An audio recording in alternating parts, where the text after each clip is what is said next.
और यूपी चुनाव में जुबानी जंग अपनी चरम पर है और अब इस कड़ी में आरजेडी सुप्रीमो लालू प्रसाद यादव भी कूद गए हैं। लालू यादव ने पीएम मोदी पर आपत्तिजनक बयान दिया है। लालू ने प्रधानमंत्री मोदी के कल यूपी का गोद लिए बेटा बोलने पर चुटकी लेते हुए अभद्र टिप्पणी कर दी है।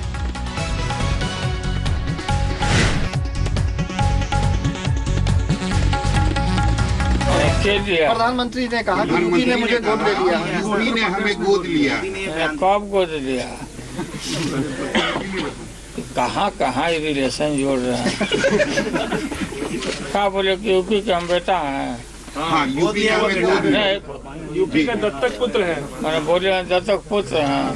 तब बाप आपका कौन है? बताओ। दत्तक पुत्र में तो समस्या है। बाप का नाम भी बताओ। ये करने से वोट मिल जाएगा। बीजेपी का सफाया हो गया। मैंने के लिया। प्रधानमंत्री ने कहा कि यूपी ने मुझे गोद ले लिया। यूपी ने हमें गोद लिया। कब गोद लिया? कहाँ कहाँ रिलेशन जोड़ रहे हैं।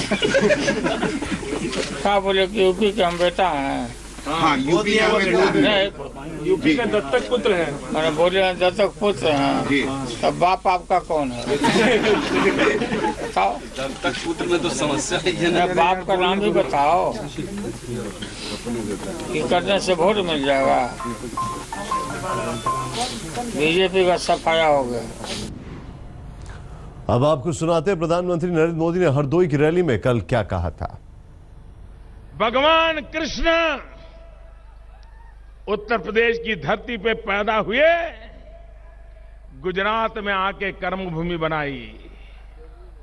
मैं गुजरात में पैदा हुआ, उत्तर प्रदेश ने मुझे गोद ले लिया। कैसा बड़ा मेरा सद्भाग्य है भाइयों। उत्तर प्रदेश ने मुझे गोद लिया है और जिन्होंने मुझे गोद लिया है वो उत्तर प्रदेश तो मेरा माई बाप है, मेरा माई बाप है। यूपी के सियासी घमासान में आज कई दिग्गजों ने रैलियां की हैं, जनसभाएं की हैं। तीसरे दौर में 19 फरवरी को होने वाले मतदान से पहले कोई सियासी पार्टी कसर नहीं छोड़ना चाहती, लिहाजा कई शहरों में आखिरी लम्हे का प्रचार जमकर चल रहा है। सड़कें बनी है कि नहीं बनी है, देंगे कि नहीं देंगे काम करने का। उत्तर प्रदेश में किसी चीज की कमी नहीं है।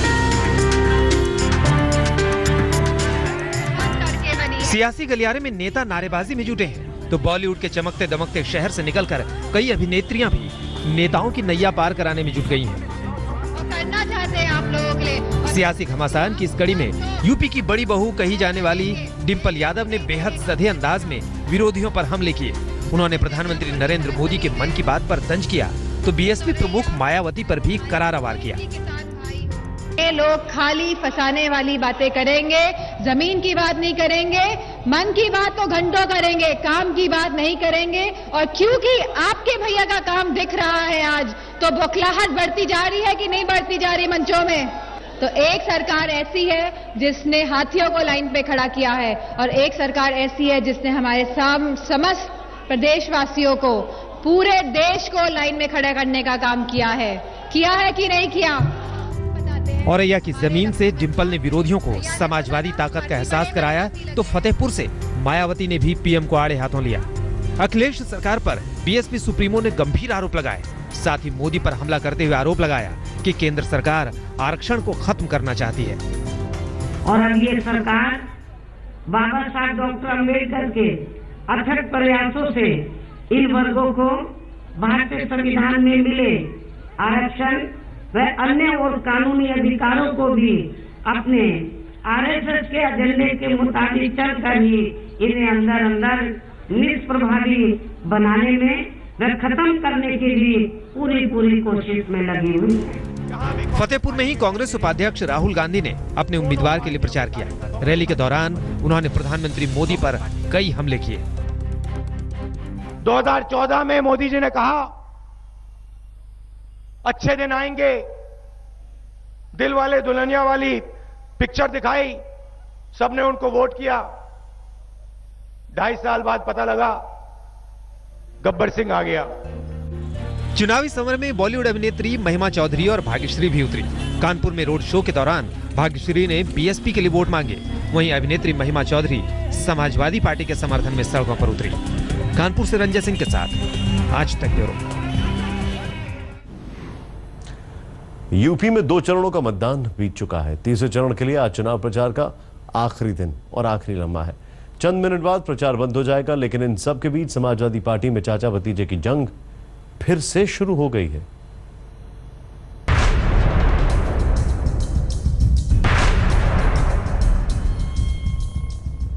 समाजवादी पार्टी को फिर सत्ता की कुर्सी तक पहुंचाने की कमान संभाल अखिलेश मैदान में है। एक तरफ वो अपने सियासी विरोधियों पर वार कर रहे हैं, तो दूसरी ओर अपनी पार्टी के अंदरूनी कलह के बीच इशारा कर रहे हैं कि उनके एजेंडे का विरोध करने वालों को जनता सबक सिखाएगी। ये हमारी ईमानदारी है कि हिसाब किताब नहीं ले रहे, और अगर कोई शिकायत लिख करके हमें दे देगा तो बताओ किस किस की जांच होगी और कहां तक जांच पहुंचेगी। इसलिए हम आपसे निवेदन करना चाहते हैं, अपील करना चाहते हैं, ऐसे लोग जिन्होंने नेताजी और हमारे बीच में खाई पैदा की है, कम से कम इटावा के लोग, उनके सबक सिखाने का काम करना। गुरुवार को अखिलेश यादव इटावा में चुनावी रैली कर रहे थे, तभी उन्होंने अपने भाषण के दौरान चाचा शिवपाल के खिलाफ जमकर हमला बोला। इशारों में उन्होंने बीते दिनों के विवाद का जिक्र किया और समर्थकों के बीच ऐलान कर दिया कि नेताजी और मेरे बीच खाई पैदा करने वाले को जनता सबक सिखाए। इस राजनीति के परिवार में यहाँ पर मुझे जन्म लेने का मौका मिला, और फिर नेताजी ने अगर मुझे राजनीति में आगे बढ़ाया तो मेरी भी जिम्मेदारी ये बनती थी कि नेताजी के खिलाफ और पार्टी के खिलाफ अगर कोई साजिश करेगा तो उसको बर्दाश्त हम किसी कीमत में नहीं कर सकते। क्या कोई मुर्दा चुनाव लड़ सकता है? यकीनन नहीं। लेकिन किसी जीते जागते इंसान को पिछले 15 साल से मुर्दा घोषित कर दिया गया हो तो उसे क्या करना चाहिए? वाराणसी से निर्दलीय उम्मीदवार संतोष सिंह वही कर रहे हैं। ये जिंदा हैं, मगर अपनों ने इन्हें मुर्दा करार दिया है, इसलिए जिंदाबाद और मुर्दाबाद की जुगलबंदी है। सरकारी दस्तावेजों में वाराणसी के संतोष सिंह को मुर्दा घोषित कर दिया गया। उनके पाटीदारों ने जमीन हथियाने के लिए इन्हें कागज पर मार डाला। अब ये निर्दलीय चुनाव लड़ने के लिए उतरे हैं ताकि धरती पर खुद को जिंदा साबित कर सकें। मेरा नाम संतोष मूरत सिंह, मैं जिंदा साहब, मैं जिंदा हूँ और 13वीं हो गई मगर मैं जिंदा हूँ। सरकारी अभिलेखों में मुझे मृतक दिखा दिए हैं। भैया तिरंगा जी सरकारी अभिलेखों में मुझे मृतक दिखा दिए हैं। मैं जिंदा होने के लिए पिछले कई सालों से दिल्ली के जंतर मंतर धरने पे बैठा हूँ। आज भी मैं ज्ञापन दे के वहाँ आया हूँ। संतोष सिंह कितने ही सालों से खुद को जिंदा साबित करने में लगे हुए हैं, दिल्ली के जंतर मंतर से लेकर वाराणसी लखनऊ तक, लेकिन न कोई जंतर काम आया न मंतर। इसलिए ये चुनाव लड़ रहे हैं ताकि अपने अलावा कागजों पर मार दिए गए 50,000 लोगों को भी इंसाफ दिला सकें। तक हम प्रयासरत हैं। आज मैं सिवाय खोने के मुझे क्या मिला है, खो रहा हूँ। चुनाव क्यों लड़ रहा है? चुनाव जिंदा होने के लिए, और 50,000 मुर्दे हैं, उनको भी जिंदा करना है। संतोष का साथ दे रही हैं उनकी बहन, जो पिछले 15 सालों से उनके संघर्ष से जुड़ी हैं। चूंकि संतोष सरकारी दस्तावेजों में मर चुके हैं, इसलिए चुनाव आयोग भी उसी दस्तावेज के सहारे उनकी दावेदारी पर गौर करेगा। दिलचस्प होगा ये देखना कि आयोग किस संतोष को चुनेगा, कागजों पर मृत घोषित संतोष को या फिर साक्षात जीते जागते संतोष को। रोशन जायसवाल, वाराणसी, आज तक। यूपी के दिल में क्या है, मैं बस आज इतना ही। आप कहीं मत जाइए, देखते रहिए आज।